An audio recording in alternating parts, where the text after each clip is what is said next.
a igreja do Senhor, ela constitui-se de um grupo que foi chamado para viver em unidade, em comunhão.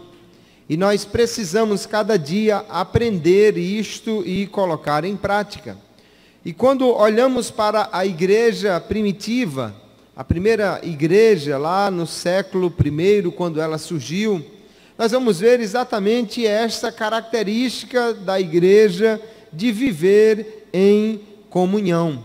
Comunhão é algo especial que a igreja do Senhor deve ter. E aí nós vemos, queridos, que a comunhão dos santos é algo tão importante, é algo tão especial, que é mesmo o modelo para nós dessa igreja lá do Novo Testamento, a igreja do primeiro século, que tem tanto a nos ensinar. Nesse texto que lemos aqui do final do capítulo 2 de Atos dos Apóstolos, nós temos algo importante a aprender com ele. Ele nos diz como era essa igreja primitiva, o que eles faziam. Diz que eles perseveravam naquilo que eles aprenderam, naquilo que lhes foi ensinado, e nesse hábito, nesse conjunto de coisas que eles faziam habitualmente, nós temos muito o que aprender para aplicarmos também à igreja do nosso tempo. Então eles dizem que eles viviam em comunhão. O que é comunhão? Comunhão é a participação em alguma coisa comum. Não é? Quando nós temos em comum ideias, quando temos atividades em comum, quando temos crenças em comum, então nós temos realmente comunhão. Comunhão na igreja é mais do que isso, é uma união de propósitos e de interesses. Só podemos estar em comunhão quando realmente queremos uma mesma coisa, quando nós buscamos um mesmo fim. Aí podemos ter comunhão. Eu gosto de uma frase do escritor A.W. Tozer, que ele diz que comunhão é um compartilhamento íntimo e amoroso de certas bênçãos espirituais por pessoas que estão na mesma condição diante da bênção que compartilham. Então ele está falando realmente da comunhão que existe entre os santos, a comunhão na igreja. Estamos todos debaixo de uma mesma bênção, que é a salvação, a aliança com Cristo. E quando nós então compartilhamos intimamente, amorosamente dessas bênçãos, nós vivemos em comunhão uns com os outros, porque estamos também em comunhão com Deus. E aí nós percebemos que a Bíblia tem muito a nos ensinar sobre comunhão, quando nós olhamos para as metáforas, para as figuras que a Bíblia emprega para falar de comunhão. Uma metáfora que nós encontramos na Bíblia, ela diz que a igreja é uma família, que nós vivemos como uma família. Deus é o nosso Pai e nós somos seus filhos. Quando nós vemos alguns textos, como Efésios capítulo 2, verso 19, ele diz assim: já não sois estrangeiros e peregrinos, mas concidadãos dos santos e sois da família de Deus. E quando pensamos numa família, apesar de que o modelo familiar está tão desgastado nos dias de hoje, mas entendemos que temos ali pessoas íntimas, pessoas que consideramos como pai, mãe, irmãos, e isso é realmente o que temos na casa de Deus, irmãos. Não somos aqui apenas uma associação, um grupo, nós somos uma família. Como família consideramos os outros como irmãos. Como família nós compartilhamos de coisas que são íntimas. Se você participa de uma associação qualquer, você não é obrigado e às vezes não se sente nem à vontade de compartilhar alguns segredos, problemas com alguém. Se você participa de um sindicato, você não se sente muitas vezes à vontade para compartilhar com eles de coisas íntimas suas. Mas aqui nós estamos numa família. Porque é família, nós devemos ter esta confiança de confiar os problemas aos outros, de conversar com os outros. e vê-los como irmãos, que possam interceder, orar uns pelos outros. Essa é uma importante metáfora para aprendermos sobre a comunhão na igreja. Nós somos uma família. E também vemos outra metáfora importante, que é o corpo. A palavra de Deus diz que nós, a igreja, somos o corpo de Cristo. Somos como um corpo. Se somos um corpo, então nós temos membros que estão ligados um ao outro. E quando um sofre, o outro também sofre. Quando um é beneficiado, o outro também é beneficiado. E nesse corpo nós temos órgãos mais poderosos, mais fortes, e órgãos menores e mais frágeis, que são protegidos, que são cuidados pelos outros. Quando nós olhamos a palavra do Senhor, Ele diz ainda que nós somos um só corpo, que tem muitos membros, e que esses membros não têm todos uma mesma função, mas nós somos um só corpo em Cristo e membros uns dos outros. Isso é para nos lembrarmos, irmãos, que nós pertencemos a um organismo vivo, que é essa igreja do Senhor, e que, portanto, o que atinge um dos membros desse corpo deve atingir também o outro. Por isso, quando o irmão está passando por dificuldade, choramos com ele. E quando ele recebe a bênção, nos alegramos com ele. Por isso o apóstolo Paulo, escrevendo aos Romanos, capítulo 12, verso 15, ele diz: alegrais com os que se alegram, chorai com os que choram, porque a vitória do meu irmão é também a minha vitória. Assim como num corpo, se um dedinho recebe uma martelada, o corpo todo sofre. Os outros vizinhos não dizem assim: não, isso é coisa do mindinho aí, deixa ele para lá, ninguém está nem aí com ele. Coisa nenhuma. Se afeta o dedo mindinho, afeta a mão toda, afeta o corpo todo. Se há uma infecção numa parte do corpo, todo o corpo vai sofrer por causa disso. Isso nos fala de vivermos num organismo onde um cuida do outro, onde um se importa com o outro, onde o problema do irmão também é meu problema, onde a vitória da irmã é a minha vitória também. Então aqui nós temos uma família que compartilha nome e herança. Mas somos também um corpo onde compartilhamos ação e sentimentos. Trabalhamos todos juntos, num só corpo. E quando um sente, um membro desse corpo, todo o corpo sente com ele. Mas na Bíblia nós temos ainda outra metáfora importante, que é a metáfora do edifício, da casa. Todos nós somos um edifício ou uma casa espiritual. Se nós olharmos para esta construção aqui, nós vamos ver que existem colunas numa casa ou numa construção. E elas nem estão aparecendo, mas são elas que sustentam todo o edifício. Na igreja também nós somos uma estrutura que tem um só propósito. E aqui tem pessoas que são verdadeiras colunas. Às vezes nem aparecem, mas são elas que estão ali de joelhos, ou contribuindo, ou evangelizando, ou fazendo outro trabalho tão importante para que essa igreja possa estar de pé. Aleluia. Obviamente o fundamento maior é Jesus, a pedra de esquina. Sobre ele estão fundados os fundamentos que vêm da doutrina dos apóstolos. E então aí se ergue a casa de Deus. Mas é importante perceber, queridos, que numa parede como essa há muitos tijolos. Cada um deles é importante nessa estrutura. Não tem um tijolo mais importante do que o outro. E todos estão ligados. E é exatamente por um tijolo estar ligado no outro que nós temos a segurança, que nós temos o edifício formado. Devemos aprender com isso, que nós precisamos um do outro, que nós não somos fortes isolados.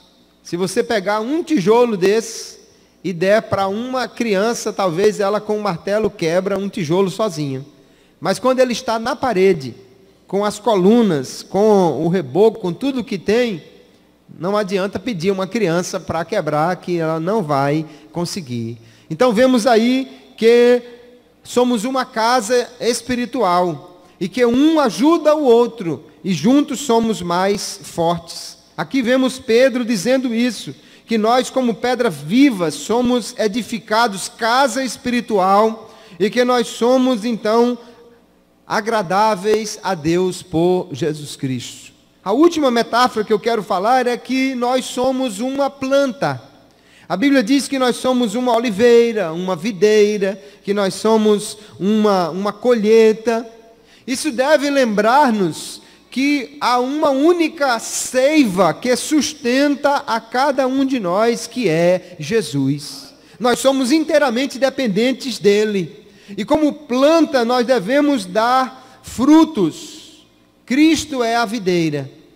Esta seiva de Cristo deve circular na minha vida.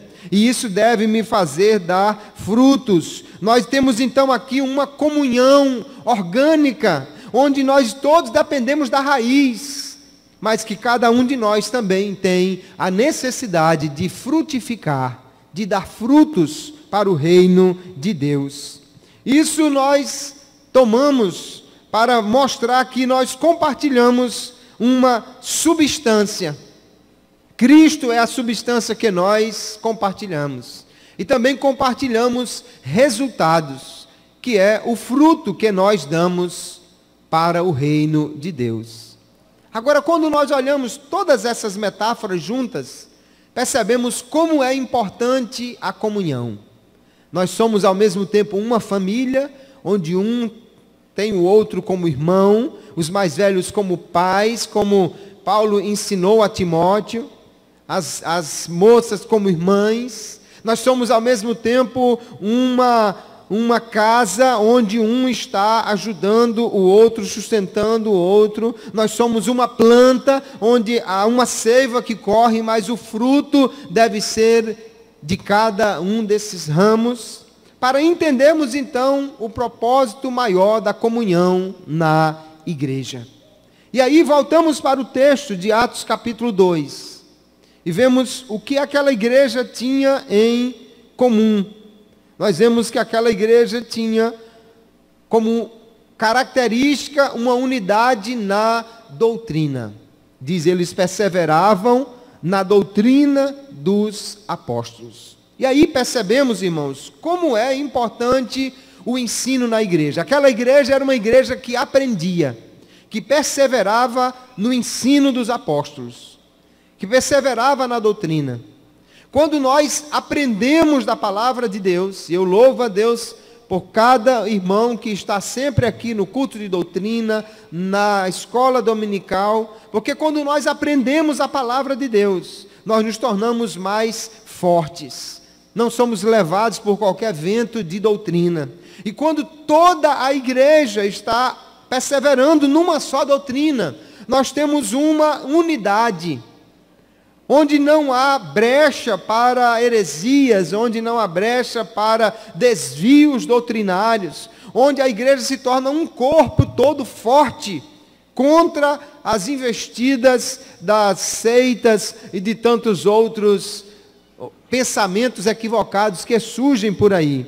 Aquela igreja perseverava no ensino. Aliás, foi Jesus que mandou os apóstolos ensinar, e eles assim fizeram. E porque eles tinham uma forte doutrina, eles se tornaram uma igreja igualmente forte. Nós vemos que o ensino é fundamental para a igreja do Senhor. Não descartando outras atividades que vamos ver que também são importantes. Mas o ensino é muito importante. Ele é chamado por Paulo de o fundamento dos apóstolos e dos profetas. Porque a revelação da palavra de Deus, irmãos, é que dá sustentação à igreja. Nós devemos orar, mas a nossa oração deve basear-se na palavra. Nós devemos pregar, mas ela deve basear-se na palavra. Nós devemos profetizar, mas isso deve estar baseado na palavra, porque a palavra é a revelação de Deus para nós, e é fundamental para que a igreja possa manter a sua comunhão com Deus e a sua comunhão uns com os outros. Valorize cada vez mais o ensino. Venha para os cultos de doutrina, venha para a escola dominical, porque isto é fundamental. Aqui os apóstolos, irmãos, eles ensinavam o que aprenderam de Jesus. E aí vemos como é importante que o conhecimento que você tem seja compartilhado com outros. Se os 12 tivessem retido o conhecimento que tinha, aquela igreja não iria crescer. Mas eles ensinaram. O que eles aprenderam, ensinaram. E é isso que a Bíblia ensina. Nós entramos na igreja, fazemos o treinamento para o discipulado, não é? Mas logo que aprendemos, devemos buscar ensinar a outros. Aquilo que vamos aprendendo, vamos ensinando, compartilhando.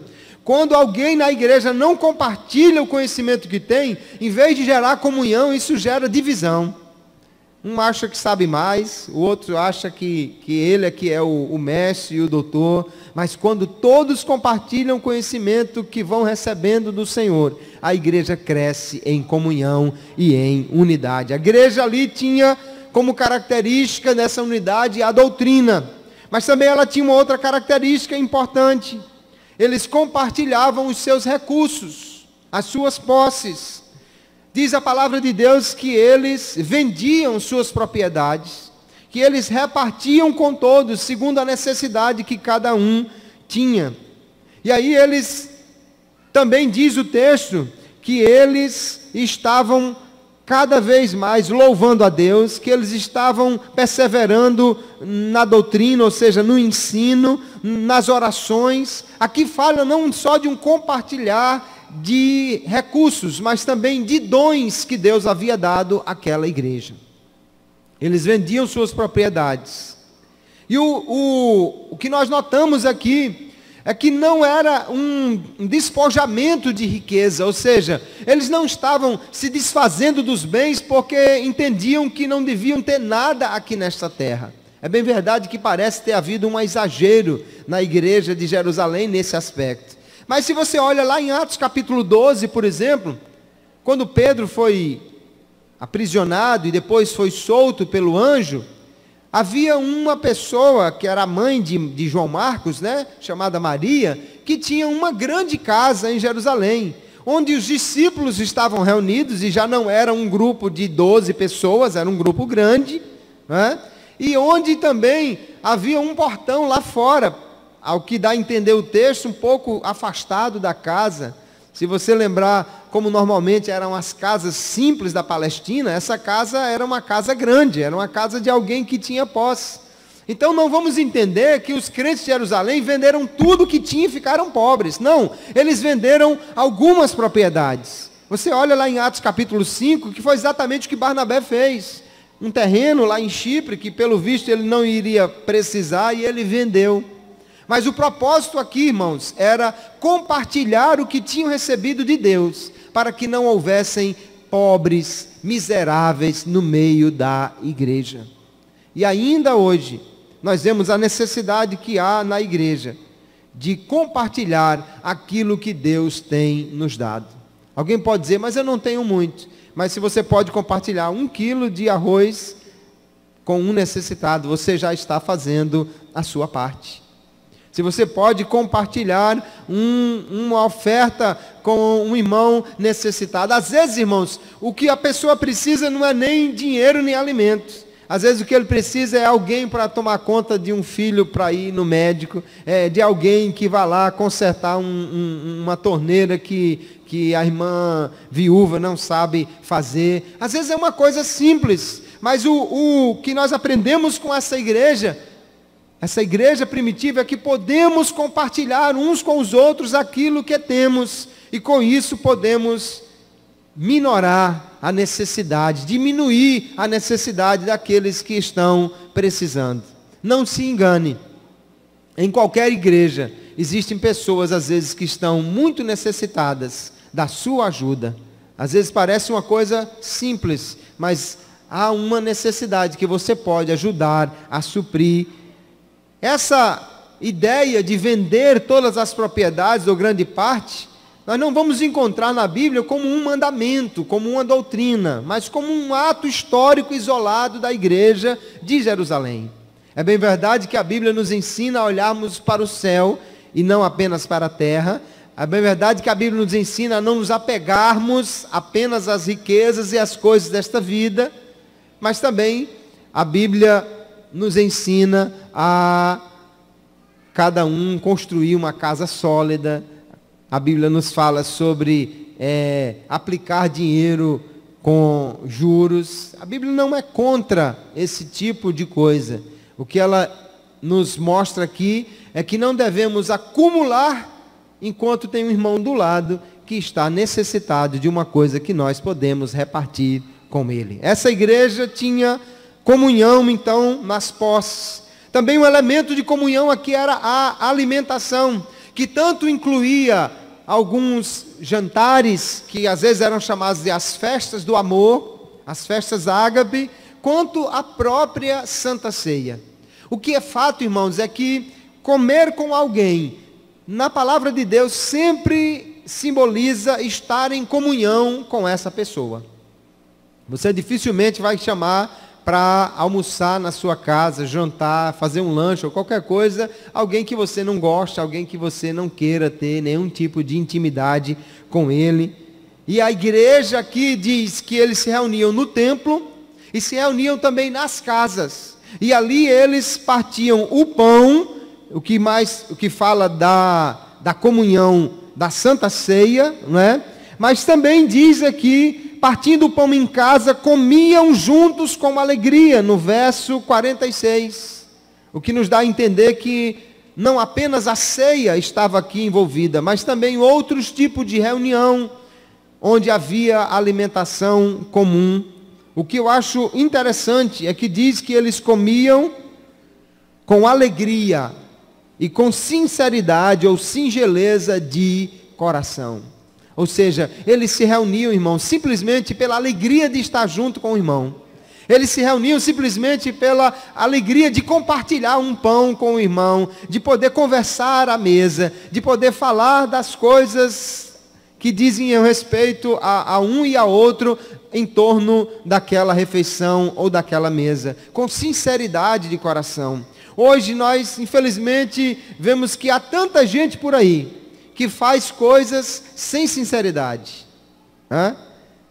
Um belo dia você é convidado para um jantar e quando chega lá descobre que na realidade o camarada quer vender uma rede de marketing multinível aí e convidou você para poder apresentar aquilo. Você é convidado por uma empresa para ir a um hotel e quando você chega lá, na realidade é para tentar associar você a alguma coisa para vender, para captar.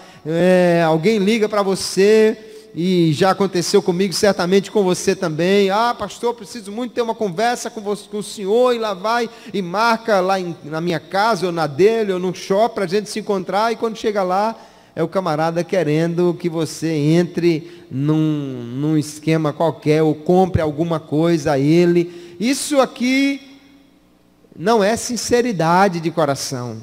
O que aqui a Bíblia está dizendo é que eles se reuniam, irmãos, com alegria e sinceridade. Não era com interesse nenhum. Vou chamar o irmão para jantar, almoçar, para me encontrar com ele no shopping, porque eu quero fazer isso, porque eu quero alcançar isso, porque eu quero vender isso para ele. Não, eles se reuniam pela alegria de estar juntos. Simplesmente pelo prazer de poder compartilhar o que tinham, de conversar, de colocar em dia os assuntos. Isso fala de uma igreja sadia, de uma igreja que tinha alegria de estar juntos. Que maravilha quando a igreja tem prazer, um irmão, de encontrar com o outro. Quando o irmão tem prazer de repartir um bolo, de repartir um bule de café, de repartir uma tarde com um irmão. Isso é alimentar a comunhão entre os irmãos. Com sinceridade de coração, buscando tão somente a alegria de estar juntos.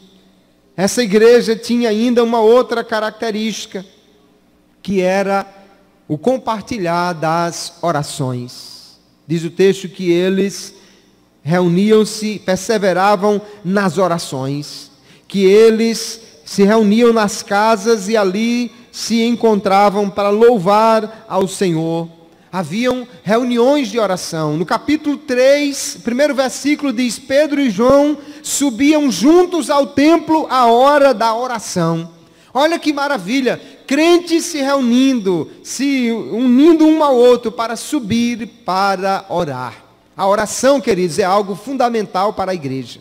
A igreja que não ora, não cresce. A igreja que não ora, não tem sua força. A igreja que não ora, não tem vitória. Mas o segredo da oração da igreja também é a união na oração. Porque Jesus disse: se 2 de vós pedires, isso fala de gente que está orando, mas que está em comunhão. Porque é possível uma igreja estar orando e não estar em comunhão. Um ora dizendo: Jesus, tira esse daqui de perto de mim. Outro diz: Jesus, leva para longe esse que está aqui. Eles estão orando. Mas onde está a comunhão? Não está nada em comunhão. A força da igreja está quando ela ora junto. Aleluia. Quando ela ora com o mesmo propósito. Quando ela ora com o mesmo fim. Quando ela se une para orar. E quando ela começa a concordar em oração. Aleluia. Jesus disse: se 2 de vós concordardes em oração, assim será feito. Aleluia. Essa igreja prevalecia, irmãos, porque ela orava e ela orava em união. Aleluia. Eu gosto às vezes daquelas orações. Nós assembleanos temos aquele costume de, naquela oração assim, cada um por si, Deus por todos, né? Cada um faz o seu pedido, aquele clamor. Mas há momentos em que nós podemos e devemos fazer orações de concordância. Onde alguém ora: Jesus, faz assim, Senhor. E os outros dizem: amém. Sim, Senhor. Concordamos com esta oração. E alguém está orando, conduzindo a palavra de oração: Senhor, nós pedimos isso. E os outros dizem: é, Senhor, é isso que nós queremos. Isso se chama orar concordantemente. Aleluia. Não é cada um pedindo a sua coisa, é todos orando num só propósito, seguindo uma direção e concordando: é isso, Senhor, é o que nós queremos, amém, faz assim, Senhor, é isto mesmo, Pai. E aquela oração então ela sobe, irmãos, unida, é uma oração em comunhão, aleluia. Muitas vezes nós vamos ver a igreja unida e orando, e isto é uma bênção, aleluia. Quando às vezes isso não acontece de forma natural, o Espírito Santo muitas vezes começa a despertar alguém para orar pelo outro, acorda de madrugada para orar pelo outro. De repente você está num lugar e vem à memória o irmão fulano, a irmã fulana, você sonha com ele, você passa o dia se lembrando dele. Sabe o que é isso?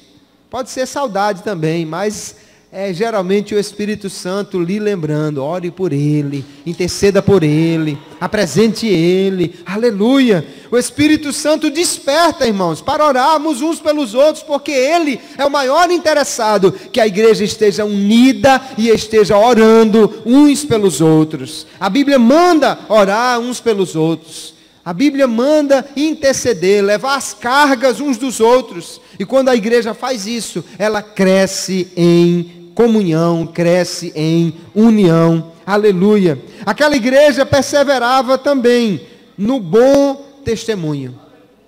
Diz a palavra de Deus que aquela igreja era tão unida, que aquela igreja ela perseverava nessas coisas. E o mundo via que os crentes se amavam, que um ia na casa do outro, que eles se reuniam com alegria no templo, que quando eles se reuniam, eles cantavam, eles louvavam, que havia uma comunhão, uma unidade na igreja tão grande que diz assim: e eles caíam na graça de todo o povo.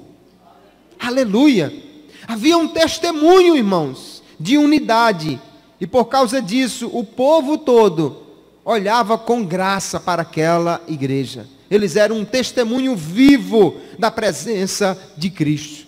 O Senhor Jesus disse lá no seu sermão, no capítulo 17, chamado Sermão Sacerdotal, ou a Oração Sacerdotal de Jesus, ele diz que quando a igreja estivesse unida, o mundo creria que eles realmente estavam em Cristo.